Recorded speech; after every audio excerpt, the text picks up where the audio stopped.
Le stylo me semblait lourd dans la main. Je fixais le document, puis le visage suffisant de mon mari, de l'autre côté de la table de la salle à manger. Signe, dit-il, ou je ferai en sorte que ce divorce s'éternise pendant des années. J'ai signé. J'ai posé mes clés à côté des papiers, puis j'ai quitté mon propre Penthouse sans me retourner. Le lendemain matin, son avocat l'a appelé en hurlant. « Tu as la moindre idée de ce que tu viens de lui permettre de faire ? » Mais revenons au début.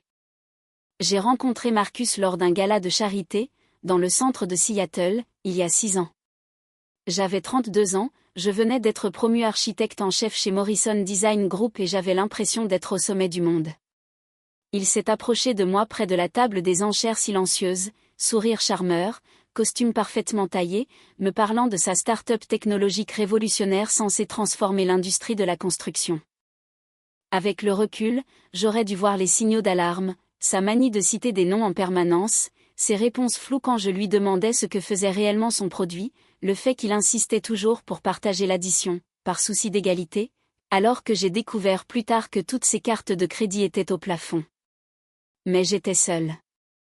J'avais passé toute ma vingtaine à construire ma carrière, à travailler 80 heures par semaine, sacrifiant mes relations pour des promotions. Marcus me faisait me sentir vue. Il me demandait comment s'était passée ma journée. Il se souvenait de mon vin préféré. Il débarquait à mon bureau avec le déjeuner quand j'oubliais de manger. Nous nous sommes mariés après 18 mois de relation. Ma mère, que Dieu ait son âme, était décédée 2 ans plus tôt. Elle m'avait laissé 3 choses qui comptaient plus que tout. Sa montre Cartier vintage des années 1950. Sa collection d'aquarelles originales, peintes tout au long de sa vie. Et une lettre manuscrite me rappelant de ne jamais laisser qui que ce soit éteindre ma lumière. Je gardais la montre dans le coffre de ma chambre. Les tableaux étaient accrochés partout dans le Penthouse. Et la lettre restait dans ma table de nuit, comme un rappel de qui j'étais et d'où je venais. La première année de mariage s'est bien passée. Marcus était attentionné, encourageant, toujours en train de parler de son prochain grand projet. Ça ne me dérangeait pas de couvrir nos dépenses pendant qu'il lançait son entreprise. Après tout, un couple, c'est des sacrifices, non ? La 2e année, sa start-up a échoué. Les investisseurs se sont retirés. Il a accusé le marché, le timing, son ancien associé. Je l'ai serré dans mes bras pendant qu'il pleurait et je lui ai dit qu'on trouverait une solution ensemble. J'ai remboursé les $30 000 de dettes qu'il avait accumulées sans m'en parler. La 3e année, il a lancé une autre société. Puis une autre encore. Chacune nécessitait des fonds de départ que je fournissais. Et chacune s'effondrait en quelques mois. Pendant ce temps, j'étais devenue associée dans mon cabinet. Je gagnais $300 000 par an. Marcus, lui, produisait surtout des excuses. La 4e année, il a cessé de faire semblant de travailler. Il passait ses journées sur les terrains de golf. Ses déjeuners, professionnels, se prolongeaient jusqu'au dîner. Il achetait des vêtements de créateurs parce que, selon lui, il fallait avoir l'air prospère pour réussir. J'aurais dû partir à ce moment-là.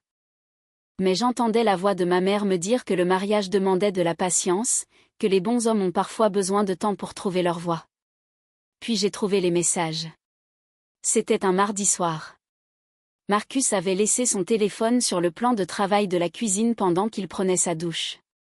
Une notification est apparue, envoyée par quelqu'un nommé Sophia Chen, avec un emoji cœur à côté de son nom. « J'ai trop hâte de te voir demain, bébé.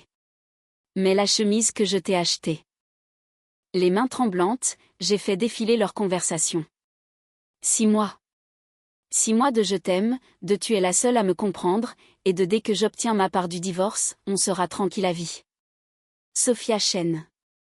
J'ai fait des recherches. Influenceuse Instagram, 200 000 abonnés, contenu lifestyle. Et sur ses publications récentes, j'ai repéré la montre Cartier de ma mère à son poignet. La montre de ma mère. Celle que je pensais avoir égarée 3 mois plus tôt. J'avais envie de hurler. De jeter son téléphone par la fenêtre. De le traîner hors de la douche et d'exiger des explications. À la place, j'ai pris des captures d'écran. Je me les suis envoyées par email. Puis j'ai reposé le téléphone exactement là où il l'avait laissé. Cette nuit-là, pendant que Marcus dormait à côté de moi comme si de rien n'était, je suis restée éveillée à planifier. Je pensais au tableau de ma mère, toujours accroché au mur. Je pensais au contrat de mariage que Marcus m'avait convaincu de déchirer lors de notre premier anniversaire. On est partenaires maintenant, on n'a pas besoin de barrières juridiques entre nous. Je pensais aux 5 années passées à soutenir cet homme qui préparait activement le terrain pour s'approprier la moitié de tout ce que j'avais construit. Le lendemain matin, j'ai appelé mon ancienne colocataire de fac. Helen Park était devenue l'une des avocates en droit de la famille les plus respectées de l'État de Washington. Nous ne nous étions pas parlé depuis des mois, mais elle a décroché à la 2e sonnerie. J'ai besoin d'aide, ai-je dit.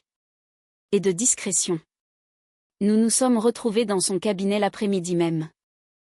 Je lui ai tout montré, les messages, les relevés financiers prouvant que Marcus n'avait rien apporté au foyer depuis 4 ans, le contrat de mariage qu'il m'avait fait détruire, les photos de la montre de ma mère au poignet de Sophia. Hélène s'est adossée à son fauteuil. Voilà le problème, Elena. Sans contrat de mariage, il peut réclamer la moitié de tout, y compris des biens que tu possédais avant le mariage s'ils ont été mélangés. Mais ça fait 15 ans que je fais ce métier, et j'ai appris une chose, la meilleure défense, c'est de faire croire à ton adversaire qu'il a déjà gagné. Qu'est-ce que tu veux dire ? Elle a souri. On va laisser Marcus croire qu'il t'a surpassé. Et quand il comprendra ce qui s'est réellement passé, il sera trop tard. Pendant les 6 mois suivants, Hélène et moi avons travaillé en secret. J'ai transféré le Pantouse dans une fiducie révocable, en le déclarant comme bien propre puisque je l'avais acheté 3 ans avant de rencontrer Marcus, avec l'héritage de ma mère. L'opération était noyée dans des montagnes de documents que Marcus n'a jamais pris la peine de lire. J'ai réorganisé ma participation dans le cabinet d'architecture afin que mes parts soient juridiquement protégées comme bien propres, grâce à une série de modifications techniques que mes associés ont approuvées sans hésiter. J'ai documenté chaque dépense faite par Marcus avec mes cartes de crédit, chaque investissement que j'avais financé dans ses entreprises ratées, chaque bijou qu'il avait emprunté pour l'offrir à quelqu'un d'autre. Et surtout, j'ai installé des caméras de sécurité dans tout le Pantouse, déguisées en détecteurs de fumée. L'État de Washington exige le consentement des 2 parties pour les enregistrements audio, alors je me suis assuré qu'elle ne filme que la vidéo. Et la vidéo, c'était largement suffisant. Les images montraient Marcus et Sophia chez moi pendant que j'étais au travail. On les voyait fouiller mon dressing, ma boîte à bijoux, mes dossiers personnels. On voyait Sophia essayer les boucles d'oreilles de ma mère, rire en disant que je ne remarquerais jamais leur disparition. On les voyait emballer 3 des tableaux de ma mère et les charger dans la voiture de Sophia. Le jour où j'ai découvert que ces tableaux avaient disparu, j'ai failli m'effondrer. Je suis rentrée chez moi et j'ai trouvé des espaces vides sur les murs, là où les œuvres de ma mère étaient accrochées depuis des années. J'ai appelé Marcus, en m'efforçant de garder une voix calme. Tu n'aurais pas vu les tableaux de ma mère ? Ceux du salon ? Oh, ces vieilleries-là ? Je les ai donnés. Ça libérait un peu les murs. Et puis c'était déprimant. Donnés. Il les avait offerts à sa maîtresse et les avait qualifiés de déprimants. Ma mère avait passé des décennies à peindre ces tableaux. Un expert les aurait peut-être estimés à quelques milliers de dollars, mais pour moi, ils n'avaient pas de prix. C'étaient ses mains, son regard, son amour rendu visible. Je me suis enfermée dans la salle de bain et j'ai pleuré en silence pendant 1 heure. Puis je me suis essuyé les yeux, j'ai refait mon maquillage et j'ai continué à suivre le plan. Hélène avait préparé un document spécial à faire signer à Marcus. En apparence, il s'agissait d'un simple accord reconnaissant le partage de biens mineurs pendant notre séparation. Mais enfoui dans le jargon juridique se trouvait une clause par laquelle Marcus reconnaissait avoir reçu une compensation complète et définitive pour toute revendication concernant les biens acquis pendant le mariage. Le plus dur était de lui faire signer sans qu'il lise attentivement. Heureusement, Marcus n'avait jamais lu quoi que ce soit avec attention de toute sa vie. Il y a 3 semaines, il est venu me voir avec ses propres exigences. Il avait consulté un avocat au rabais, sans doute, qui lui avait probablement dit qu'il avait droit à la moitié de tout. Je veux le Pantouse, a-t-il annoncé au dîner, la moitié de tes parts dans le cabinet, et une pension mensuelle jusqu'à ce que je me remette sur pied. J'ai fait semblant de me défendre. J'ai fait semblant de pleurer. Je l'ai laissé croire qu'il avait gagné. D'accord, ai-je fini par dire, la voix volontairement brisée. Mais tu dois d'abord signer cette reconnaissance du partage de nos biens. Mon avocate dit que c'est une simple formalité. Marcus a à peine jeté un coup d'œil au papier avant de signer. Il était trop occupé à envoyer des messages à Sophia à propos de leur future fête de victoire. Et nous revoilà au point de départ. Le document que j'ai signé il y a 3 jours, celui qui donnait l'impression que je renonçais aux pentouses. En réalité, je signais un acte de renonciation sans aucun effet juridique, puisque le pentouse était déjà protégé par ma fiducie. Cet acte ne valait rien. Mais Marcus l'ignorait. Il ignorait aussi l'existence du document qu'il avait signé, celui dans lequel il reconnaissait avoir été intégralement indemnisé et renonçait à toute revendication future. Le matin suivant mon départ, Marcus s'est réveillé dans ce qu'il pensait être désormais son pentouse. Il a essayé de faire du café, mais le système domotique ne reconnaissait plus sa voix. J'avais supprimé son accès la veille au soir. Il a tenté d'appeler la gestion de l'immeuble pour forcer le système, mais son nom ne figurait sur aucun document de propriété. Il n'y avait jamais figuré. Le pentouse appartenait à la fiducie. Et j'en étais l'unique administratrice. Il a voulu sortir prendre un café ailleurs, mais sa Tesla ne démarrait pas. Elle était immatriculée à mon nom, payée avec mon argent, et je l'avais désactivée à distance via l'application. Il a essayé d'appeler un Uber, mais ses cartes de crédit étaient liées à mon compte. Toutes refusées. Il a appelé Sophia pour qu'elle vienne le chercher. Elle ne répondait pas. Elle était occupée avec la police de Seattle, qui venait d'arriver chez elle avec un mandat de perquisition pour bien voler. Mes images de vidéosurveillance montraient clairement Sophia en train d'emporter les tableaux de ma mère. Hélène avait déposé plainte la veille, et le procureur du comté de King s'était montré très intéressé à l'idée de poursuivre une influenceuse Instagram avec un historique documenté de réception de biens volés fournis par un mari infidèle. Ils ont tout retrouvé chez Sophia, la montre Cartier de ma mère, ses boucles d'oreilles en perles, la bague en émeraude de ma grand-mère, et les 3 tableaux, encore dans leur cadre d'origine. Appuyés contre le mur de sa chambre, comme des trophées. Sophia a été inculpée pour recel de biens volés et complicité de vol. Sa carrière d'influenceuse, fondée sur une image de luxe soigneusement construite, s'est immédiatement fissurée. Les marques n'aiment pas être associées à des personnes accusées de crimes. Ses 200 000 abonnés ont assisté en direct à l'effondrement de son image parfaite. Pendant ce temps, Marcus recevait des documents judiciaires aux pentouses, qui ne lui appartenaient plus. Hélène avait engagé une action civile pour appropriation illégale de biens, enrichissement injustifié et fraude. Nous réclamions la valeur totale de chaque objet qu'il avait volé et donné à sa maîtresse, ainsi que des dommages et intérêts. Son avocat au rabais a examiné les documents que Marcus avait signés au cours des 6 derniers mois, apparemment, a complètement perdu son sang-froid. C'est à ce moment-là que Marcus a reçu l'appel que j'ai mentionné au début. Son propre avocat lui hurlant dessus pour avoir signé des documents sans lire les petites lignes. « Elle t'a piégé », lui aurait-il dit.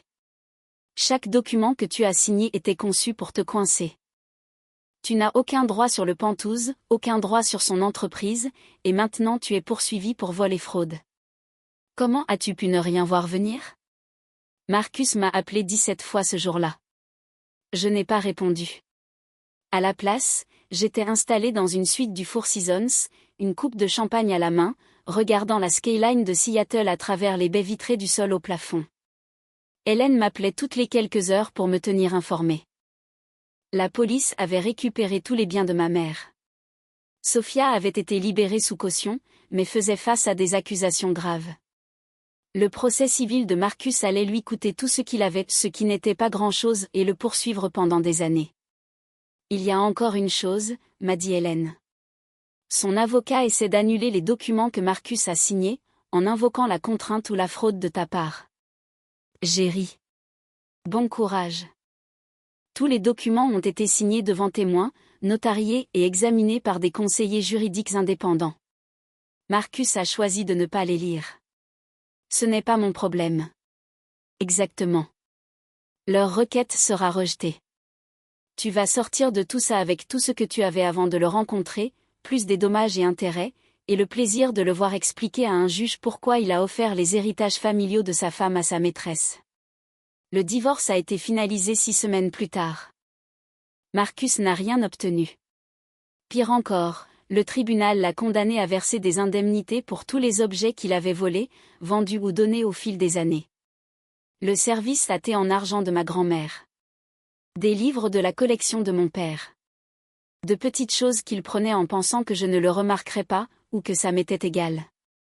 Sophia a plaidé coupable pour une accusation réduite et a écopé d'une mise à l'épreuve assortie de travaux d'intérêt général. Elle a dû restituer tout ce qu'elle avait reçu de Marcus et présenter des excuses publiques. Sa carrière d'influenceuse ne s'en est jamais remise. La dernière fois que j'ai entendu parler d'elle, elle travaillait derrière un comptoir de cosmétiques dans un grand magasin bien loin du train de vie luxueux qu'elle exhibait en ligne. Marcus est retourné vivre chez sa mère, à Spokane. Plus de pantouses, plus de Tesla, plus de vêtements de créateurs. Juste un homme approchant la quarantaine avancée, sans carrière, sans économie, et avec une réputation qui le suivra à chaque recherche Google pour le reste de sa vie. Certains diront peut-être que j'ai été cruelle. Que j'aurais dû simplement divorcer et passer à autre chose, accepter mes pertes et repartir de zéro. Mais ces gens-là n'ont jamais tenu la main de leur mère mourante en lui promettant de protéger son héritage. Ils n'ont jamais vu une inconnue porteur les bijoux de leur grand-mère sur Instagram.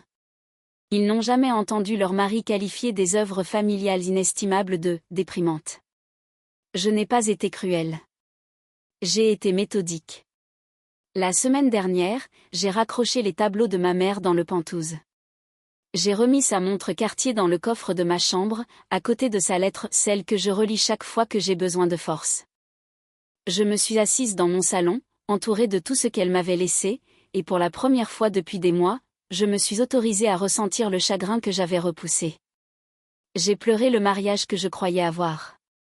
J'ai pleuré les années gaspillées pour quelqu'un qui ne m'a jamais mérité. J'ai pleuré ma mère, qui aurait vu clair en Marcus immédiatement si elle avait été encore en vie pour le rencontrer. Puis je me suis essuyé les yeux, je me suis servi un verre de vin, et j'ai porté un toast à la pièce vide. Au nouveau départ, ai-je dit. Et à ne plus jamais laisser qui que ce soit éteindre ma lumière. Le Penthouse était silencieux. La ville scintillait en contrebas. Et pour la première fois depuis 6 ans, je me suis sentie moi-même à nouveau. Ma mère disait toujours que la vérité finit toujours par refaire surface, que les menteurs et les infidèles finissent par être confrontés à leur propre reflet. Elle disait que les femmes fortes ne cherchent pas la vengeance. Elles écartent simplement les obstacles et laissent le karma faire son travail. Je n'ai pas cherché à me venger. J'ai simplement cessé de protéger Marcus des conséquences de ses propres choix. J'ai arrêté de le couvrir, de payer pour lui, de faire semblant de ne pas remarquer quand des objets disparaissaient. J'ai cessé d'être son filet de sécurité.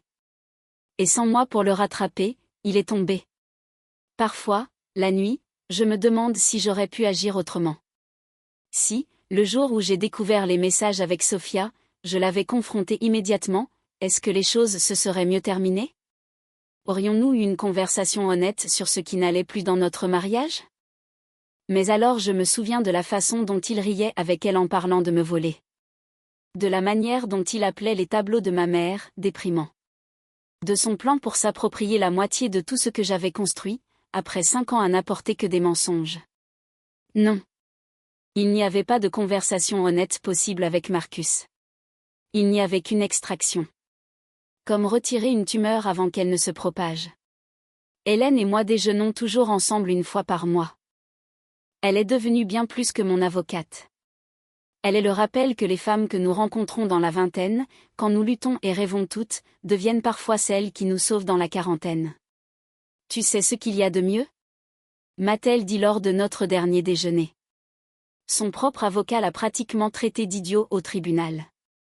Il a dit qu'il n'avait jamais vu un client aussi complètement surpassé par son épouse. Le juge a même ri.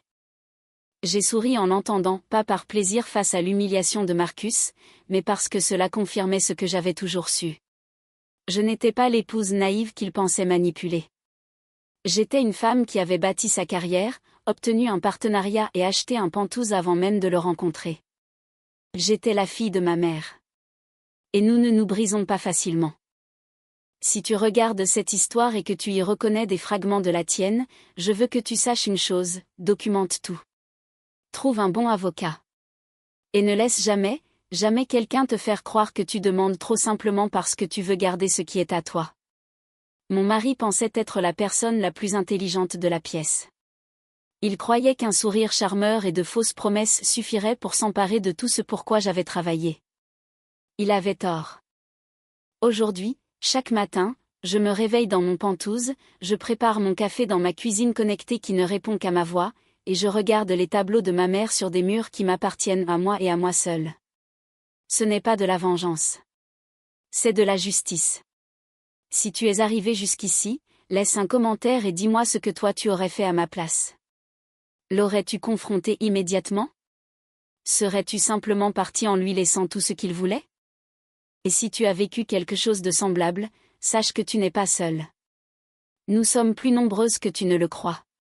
Des femmes qui ont trop aimé, trop fait confiance, et qui ont dû apprendre à la dure que certaines personnes ne méritent pas notre loyauté. Mais voilà ce que j'ai appris, la même force qui nous rend loyales aux mauvaises personnes peut nous rendre inarrêtables lorsque nous la dirigeons enfin vers nous-mêmes. Ma mère le savait. Elle m'a élevée pour que je le sache aussi. Et maintenant, enfin, je le vis. Merci d'avoir écouté mon histoire. Ici Elena, depuis Seattle, où la pluie s'est enfin arrêtée et où le soleil traverse mes fenêtres, illuminant les tableaux revenus là où ils ont toujours appartenu.